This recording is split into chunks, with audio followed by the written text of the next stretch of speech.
The cell-swirling heart was built to try, to pulse through the breastbone, sleepless as a scratched eye. It is a muscle, the heart. It bruises, taking in blood, letting out blood.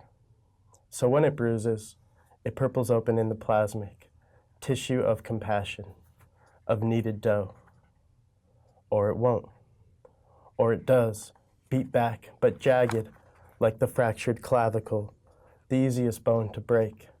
10 pounds of lateral force and it tents skinward like prayer hands. Compare that to the 1,200 pounds of pressure it takes to sever a femur, unless eaten away, already breached with bad blood in the marrow. Ask the man who hides in a riptide what a mouth full of kelp tastes like, and he might tell you the weight of thinking is a spell of worms, burrowing one green apple that never rots, but with each bite repaints itself green, inviting the worms back to eat. He might tell you that it matters what you find in the undertow, or just shudder.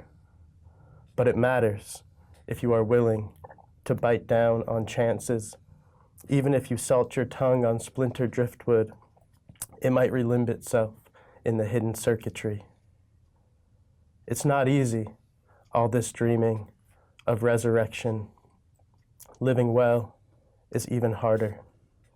Though when I do live in accord with my own bounty, there is this unnerving gratitude, grassy and electric in particles, as the ocean I breathed this morning holds no diagnosis beyond the open bedside window. Tell me about the figure of the man who hides in a riptide.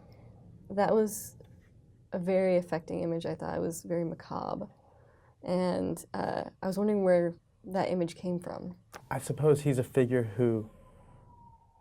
who's hiding, right? I guess that translates to being one who has enclosed or has covered himself up. And so if you found that man, you're in the place you shouldn't be, I suppose.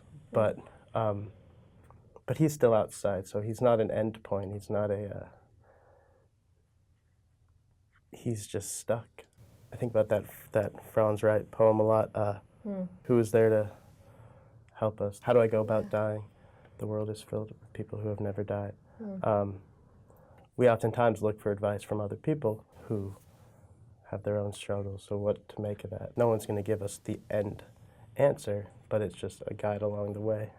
Sometimes you're led astray, sometimes you're led elsewhere. The poem weighs the fragility of the human body against its resilience. In the final two tercets, you write, when I do live in accord with my own bounty, there is this unnerving gratitude, grassy and electric in particles.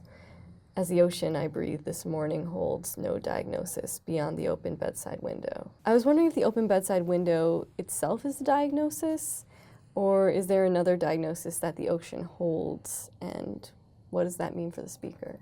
This poem uses like anatomical imagery of the body, and I often think when we're bruised, we contract or we expand. It can make us become more protective or open us up. The word compassion is in there. So I think it's a poem of duality, and the window's open at the end, the speaker's still inside. I think in this poem, the ocean is neutral. It's smashing, it's breaking, it's beautiful, it's oblivious to the speaker's inner grapple, or even if there's a hint of diagnosis, hint of injury to the speaker. The indifference of nature. I think so, yet while still a lure to the person. So nature's indifferent, but it's not indifferent to go seek the solace that nature provides, I suppose. Well, thank you for talking with me about your poem. Sure.